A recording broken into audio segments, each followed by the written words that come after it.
Hi, welcome to So Sewn Knits. My name is Andrew, and I am a knitter, sewist, and overall fiber artist coming to you from California State Capital.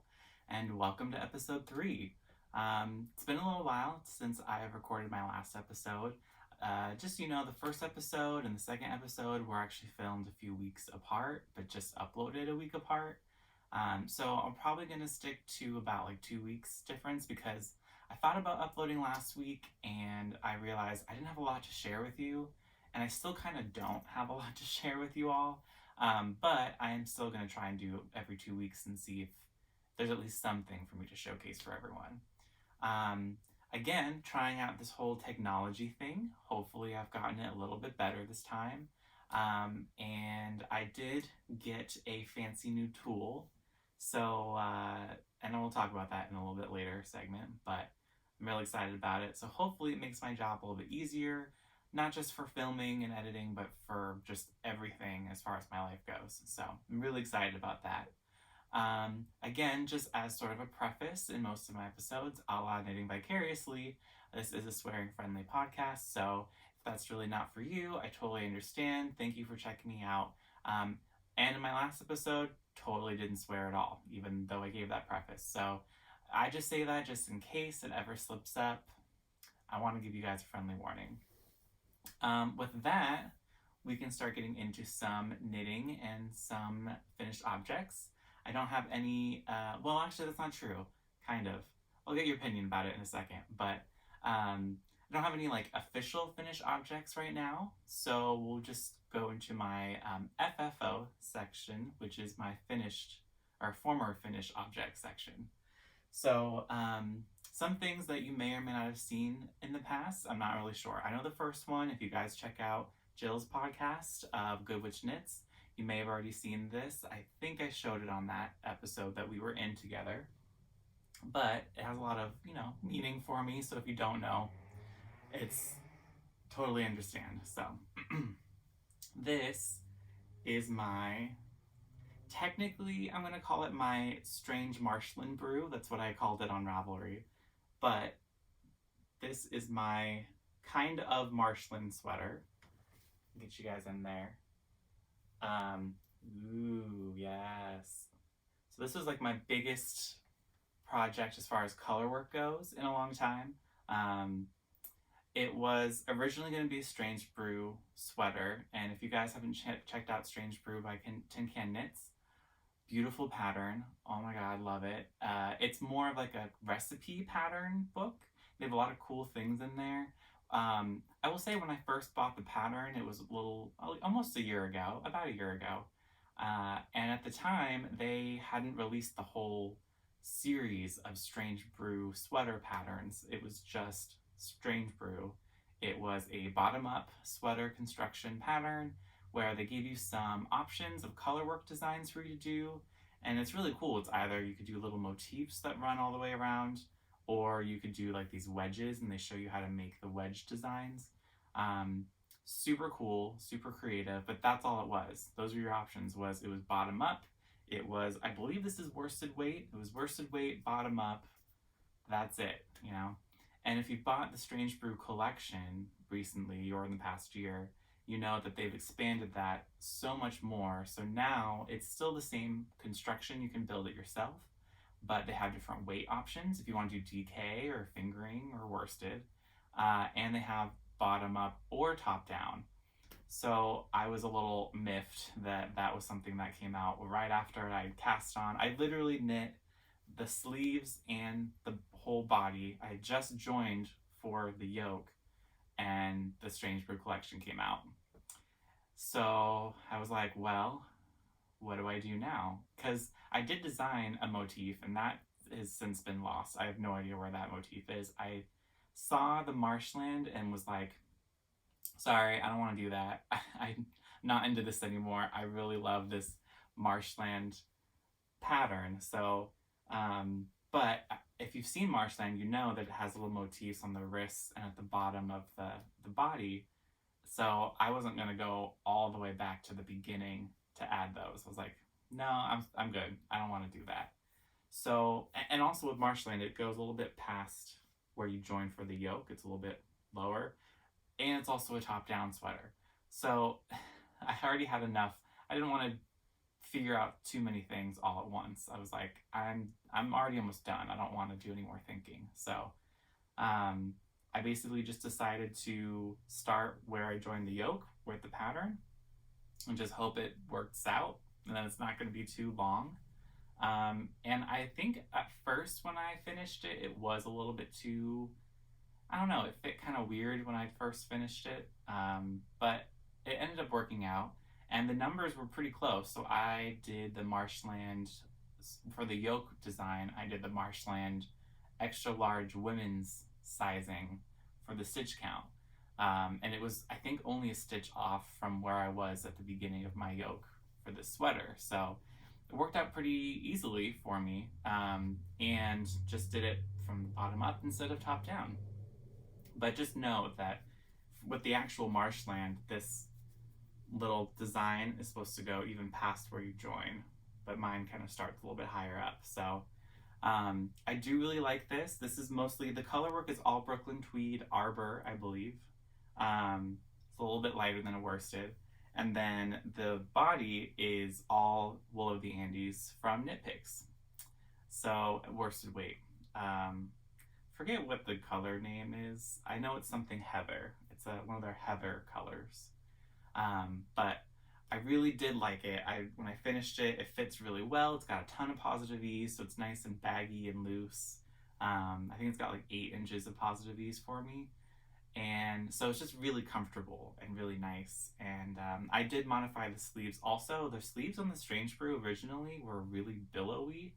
I'm not sure why. So I just sort of narrowed the sleeves a bit also. So I do end up liking it in the end. But the reason why I love it so much, more than just that, is also because at Stitches West this year, I did actually end up meeting Alexa of Tin Can Knits, who I didn't recognize at first, which I should have. She was sitting at a booth full of Strange Brew books that she was signing. Found out later that's what she was doing. And yeah, I don't know why. I just thought maybe it was someone that was working for Tin Can Knits, you know, like volunteering, because they're Canadian, I believe, or Alexa is, and then the other woman is from Edinburgh, or she lives there now. I don't know. I know they're not from the Bay Area of California. That's all I knew. And so I was like, there's no way that they're here to, you know, show off their stuff. And it was this little random table next to an established booth. Like, it wasn't its own booth. It was a part of some yarn store. So I was figuring, oh, it was somebody who was promoting the book that they're selling at their yarn store. And it was just somebody that worked at that store promoting it and, you know, wondering if we had questions or whatever. But I saw Alexa eyeing me up and down, or I didn't know it was her, but her. And so I was like, I think she's promoting this book and I'm wearing one of the patterns. Maybe she wants to talk to me. And totally what it was. And we get to chatting and she says she really likes it. You know, I was like, thank you. I told her what the yarn was and she was like, cool, great, Knit Picks, love it. And yeah, and then I think at some point she said something that made me think like, wait, is this the design? And so I asked her, I was like, is that you? Are you Alexa? And she's like, yeah. And I almost ran away right there. I was so surprised. I just wasn't expecting that. I don't know why, but yeah, it was a really nice moment. She said, you know, I really love your design. Do you mind if I post it to the Tin Can Knits Instagram page? And I was like, yeah, thank you. And I'm kicking myself now because I feel like I was just so taken aback that I forgot to like get an autograph of hers, which I really wish I had now. Alexa, if you're listening, I doubt you are, but if you ever come across So Sewn Knits, I would still really love an autograph. I think I was just so flustered that I was just like, oh my god, it's Alexa. Oh my god, thanks. Okay, bye. And but it was still a really cool moment, and I was grateful that she saw my sweater from across the room, and I got to meet her and say hi to her and tell her thank you for the pattern, and it was just a really cool moment. So again, I like stories with my knits. I don't know if you've noticed, but you get story time as well as knitting with So Sewn Knits. But again, for you guys to look at, this is my strange Marshland Brew is what I call this thing. Also, feel free to let me know if you can see a little bit better this time. I've kind of zoomed in the camera, so I'm hopefully you can see my knits okay. It's hard because I don't have any like monitors showing me what's going on. I'm just going off of blind faith, so always trying to improve. Um, so my next FFO, former finished object, is something I haven't really shown before or used or anything. I wasn't even sure if I should show this on the podcast, but I figure, whatever. Um, this, it's kind of sad too. This is my Slow Curves shawl. This is by Hohi Locatelli. Love me some Hohi. She's the best. Um, and I saw this pattern released last year. And I loved it. I love the way that it gradients, that you have these wedges that are like solids and then kind of like gradiates down. So really it should be this way, because the wrong side actually kind of blends the colors a little bit better. I don't know if you can see that. Like you have this first wedge of just white up here, and then it's two colors held, or striped, and then it's the next color. So if you look on the left, it's all of the gradient side, and then on the right, it's all of the solid side. So it's really cool, and I remember seeing that and just wanting it immediately. But I think what I've learned is that I don't love crescent shawls. I don't love the shape to wear, and I also don't love the shape to knit. So it's something I've had to learn, and even though I love the design, I just don't love the shape of the shawl. So this thing hasn't been blocked. I don't know if you can tell. It's kind of weird right now. Once I block it, it'll probably be even better. It'll be maybe even less crescent-y. But yeah, I just had to realize that that shape's not for me. And the original pattern also, it kind of goes, you have 4 colors, and so you're supposed to gradient all the way down, and then the last wedge is supposed to be the solid color, and if you can tell, I didn't even get there. I got to the last striping, and I was like, I'm done with this. I think it was over 400 stitches. Crescent shawl is normal. You have a ton of stitches at the end, but that many stitches on needles at once, it just kind of kills me. So I don't think I'll be doing any more crescent shawls for myself, at least. Doing one right now for a friend who better love me because not quite my jam. So once I block it, I'm sure it'll be better, but I was a little underwhelmed, unfortunately. Not because of Hohi's design. Hohi, again, you're great. Your design's amazing, but just because of my shawl preferences.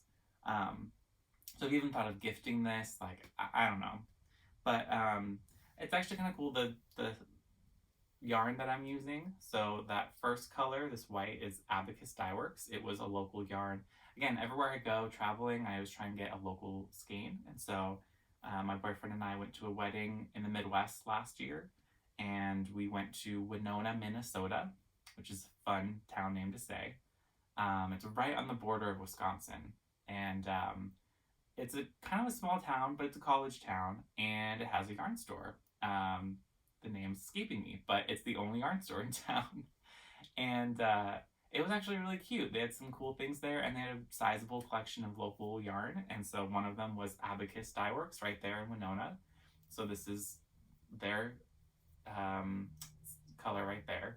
The next 2 is Hedgehog Fibers. Love them. Love their speckles. And then the last one's actually a solid gray color, but again, it's held together with the hedgehog. And that is 3 Irish Girls. Just this nice solid gray neutral. So I do love the colors. I don't love the shape. We'll see what I do with it. Maybe I'll block it. Maybe I'll love it. Who knows? Realize I've been rambling a lot. I should probably get through some things because I have a lot to show you, even though I don't have a lot of knitting. So my next finished object, kind of. You tell me. I have my finished sock that I showed you all last week. It was pretty much almost done when I was showing you all last week. I just needed to put the toe on, which I realized I did the toe. I counted wrong, so I actually have too short of a toe. But also, I don't care, so we'll see. Again, maybe I'll block it and it'll be great. It's only like maybe a quarter of an inch, maybe even less, like an eighth of an inch too short. So who knows? But this is that finished sock. I haven't woven in any ends or done anything to it, but I do really love the end result. And I did use the entire cake right all the way to the end, which is why I changed to the gray toe. So I do love it, but this is, you know, one of two. So is this a finished object? Is this a work in progress? I don't know. You tell me. I say it's a finished object because I bound off, but you bind off underarms of a sweater and that's not finished object. I don't know. You be the judge. Tell me, is this a finished object? Is this a whip? I'm probably not going to be working on the other sock anytime soon. I got that bug out of me, so sorry, second sock syndrome. I'm letting you sit in, and I have no shame about it. I also have my whips that I showed you all. Well, I have one whip that I showed you all last time. Just really quickly, because I haven't made a whole lot of progress. This is another crescent shawl that I said that I hate, but it's not for me, so I guess it's okay. This is, again, the Briochelicious by Andrea Mowry. I've made a little bit of work on it, literally just the brioche section. And although, you know, I would say I'm not a beginner at brioche, when you have, you know, 300 stitches of a row in brioche, that kind of takes a while. So, I don't know, it's a lot of weight, and just wait, guys. It'll be to the end, and I'll still be complaining about crescent shawls. I'll be like, never again. I don't want to do crescent shawls anymore. But for now, this is for a friend. This is for my coworker. So I'm sort of committed. So, but it'll be good. I think it'll look really, really nice in the end, and I think she'll like it. I know that she said she loves that shape to wear. So as long as she likes it in the end, that's all that matters. And if she doesn't, she's still paying me either way. So whatever. But I am loving this pattern as well. I think it's exactly what she wanted, so.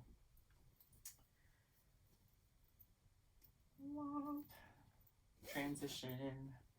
And I also cast on another project. I took advantage of Andrea Mowry's sale. I wish I had bought that on sale, the Briochelicious. Oh well. But I did take advantage of her sale a little bit, and I bought a couple patterns. I showed you all last time, my hand spun skeins. That was weird. My hand spun skeins.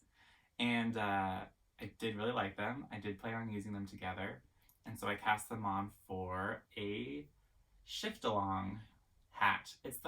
Also, mini rant. Why is all of her patterns of the Shift design, there's the Shift sweater and the Shift cowl and the Shift shawl, but the hat's the only one that's the Shiftalong? Like, I'm sure it was for a knit along, Andrea Mowry, but can't you rename it once the knit along's done? Like, it's the only one. So I keep wanting to call it the Shift hat, and I think that's what I'll call it. But the pattern name is Shiftalong if you're looking it up on Ravelry. Again, I'll put all this info down below, so you won't have to look it up, but in the future. Shiftalong, aka the Shift hat.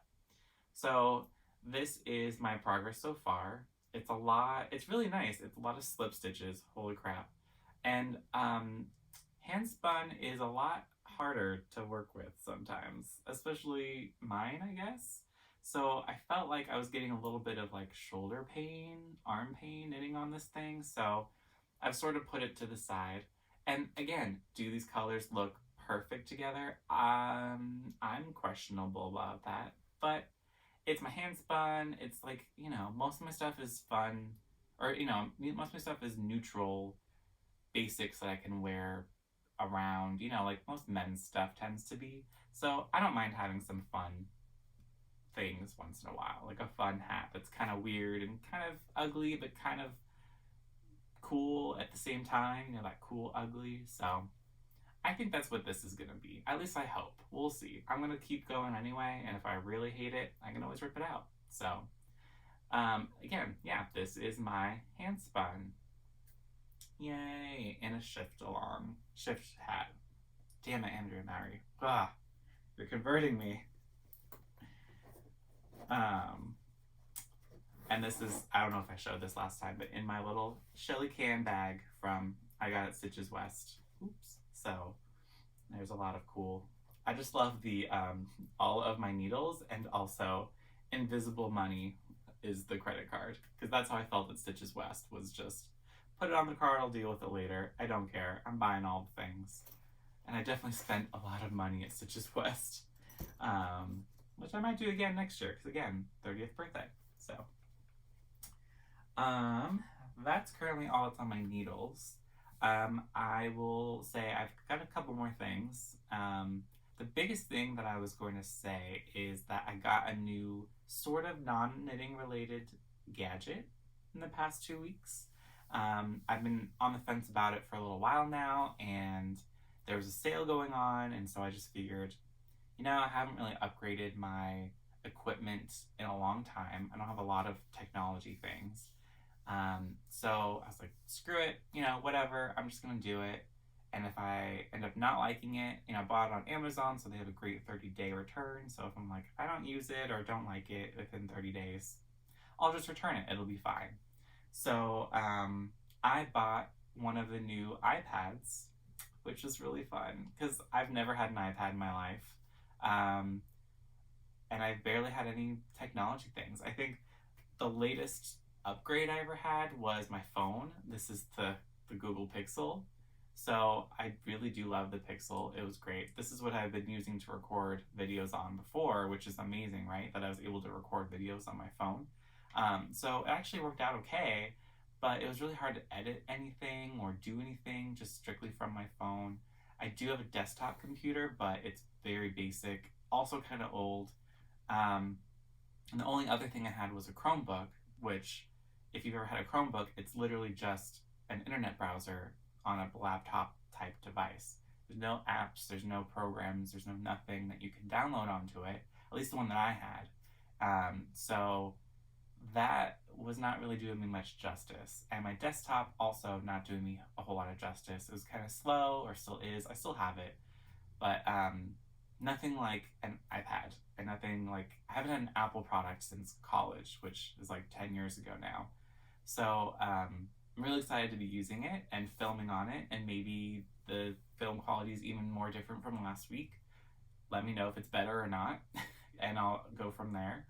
But I think it's going to be a lot easier to edit on there. So editing on my phone, and that's really tough. When you have sliders to move with your finger, oh no, it was bad. So yeah, I'm using this iPad to record and do things on. And if you're sort of out of the iPad game, totally get it. I was too. But one of the things that they have for the iPad that I've been really looking forward to is an app called Procreate. Let's just take that in for a moment. The app's called Procreate, and it's about drawing, creating, drawing. So, amazing app, unfortunate name. Don't know why they chose that. How about Create Pro? I don't know, but it is called Procreate, all one word, and it's actually really, really good. I'll make fun of it for its name, but that's it. Everything else about it, it's really nice just as a casual artist, drawer, sketch person. I don't know. I don't use it for anything intense. Like, I'm not planning on designing any art patterns or anything like that. But just for casual, maybe knitwear designs, yeah, it's been really cool to sketch out a sweater or a scarf or a hat and sort of see what it might look like or what I have in my head. Will I start designing? I don't know. But it's just been nice to give it a try at least. And, you know, I might consider some things here and there that I won't seriously publish or anything, but just for myself, or if there's enough attention, maybe I'll publish something. So I've already started sketching and designing some things on there, so that's been really fun. And swatching. So I have a little swatch of just like a color work pattern that I did, just to see what it might look like in real life, you know. And I don't love it the way that I knit it up, so I might, you know, try it in a different way, maybe in a fingering weight yarn. This is a DK, so I might try it in a fingering weight and see if it looks any different, or, you know, adjust the pattern or whatever. So but it's actually been really fun to just sort of sketch some things out and just see what it looks like. So I've been really enjoying it so far. It was a real hit to my wallet, that's for sure, this iPad, but I think it's going to be worth it. It's not even Christmas or my birthday or anything, but you know, sometimes like things like this I could never expect someone to buy for me. This is definitely an investment in myself. So I'm grateful that I am privileged enough to be able to invest that amount of money into myself at this point in time. So, but I'm also not going to be buying any yarn anytime soon, which is fine. So yeah, I've been really enjoying it. But speaking of that, I don't think I'll be needing to buy yarn anytime soon because, well, first of all, I have some knitting related jobs that pay me in yarn, which is nice, so I don't really have to worry about buying it myself. But also really generous friends that will give you yarn. So I have some yarn to show you all that I've gotten recently, and no, I didn't buy any of this. So I've just been really generous, and you know, I'll probably gift some stuff later as well because I have a serious stash. Like at one point in time, I was like, I just have a little bit of what I'll use, and that's all. But even in the past just 8 months, it has grown so much just from grabbing free yarn. You just end up with a lot. So I have some stuff to show you all. The first is some Brooklyn Tweed. This is Brooklyn Tweed, oop, upside down. This is Brooklyn Tweed Arbor, and this is in their colorway Degas, D-E-G-A-S. It's like this really cool, soft, pink, almost white kind of color. For some reason I think of like mesa, like, you know, like clay almost, but like really diluted clay, like not the deep rich clay, but just one that's been baked in the sun for centuries. I don't know, that's just what popped in my head. It's probably not even close, but I really love it. Online, if you look up the colorway Degas, like I love looking on Ravelry to see the different dye lots, and some of them are very pink, some of them are almost white, so it was sort of a crapshoot of what I was gonna get, and I really do like what came in. So this is this beautiful colorway of Degas. It's really light pinky color. And I got 3 skeins. I don't know what I'll do with all of them, but you know, they're just gonna go into my stash, and maybe I'll put it into a color sweater, or I'll buy more. I don't know, we'll see. And then the rest of the yarn that I have to show you is all from an amazing friend, Jess, who is part of our knit cult, our knitting group on Thursdays. She is unfortunately moving to Southern California, so we're gonna miss you, Jess. People keep leaving. I get it, they have lives, whatever. But, you know, it'll be good for you down there. I don't even know why. I just say that because you're excited, and I'm sure your family's excited, so. But in part of her leaving, traveling, going away, she's sort of destashing as well. So she came to Knit Night last week with a bag full, actually I think it was 2 bags full of yarn, and just said, have at it, go ahead and take what you want. I don't need any of this to take with me. So I grabbed some things. Again, I'm a huge stash, so I kind of stayed back while people grabbed what they wanted, and there were some leftovers I really liked. I'm not going to show everything because I got a little haul, but some stuff I'm excited to work with. I only have 1 skein in my stash of mohair that I've never knit with mohair still. This is also not mohair weather. Today it's going to be 107. Welcome to the Central Valley of California. So I'll probably start using it once it gets cooler, you know, like 80 degrees. That's cool in California, or at least here in California. So I did grab some mohair though. This is Knit Picks. Love me some Knit Picks. This really soft, blushy pink, almost like, I mean, this is really pink now that you compare it to this. Holy crap. But I just loved it. I was like, I could pair this with something, I don't even know. This is Knit Picks Aloft in the colorway Blush. Beautiful. So we'll see what I stick this in. And also, this beautiful purpley color. You can see this is Hazel Knits, and this is Naughty, their hand-dyed DK weight yarn. in the colorway Jam Session, which totally PB&J. Love this, or mostly the J, I should say. Love this, so beautiful. Again, DK weight, don't know what I'll do with it, but I'll figure it out. Super cool color. And again, I've been on a huge pink kick. There's also these barely used skeins that she had, and this is Lichen and Lace. I believe it's fingering weight. She's got the tag here. Yeah, this is the Rustic Heather in the colorway Rose. So, again, beautiful color. Love this. It is definitely a rustic feel. You can kind of feel that it's a little bit scratchy. It's got some bite to it. So, yeah, again, not sure what I'll do with it, but I'm really excited to have it in my stash and pair it with something maybe in the fall. So, yeah. So that is all I have to share with you all this week. Sort of chatted a bit longer than I expected. But thank you all for coming back, and hopefully this is still something that you're interested in watching and that it's a little bit easier to watch this time for everyone. I'm just kind of experimenting, pounding around, seeing how it all works out, and you let me know if it's working out okay. Thank you all for checking out So Sewn Knits. I really appreciate you coming back, and hopefully I'll see you in the next episode in 2 weeks. All right, bye!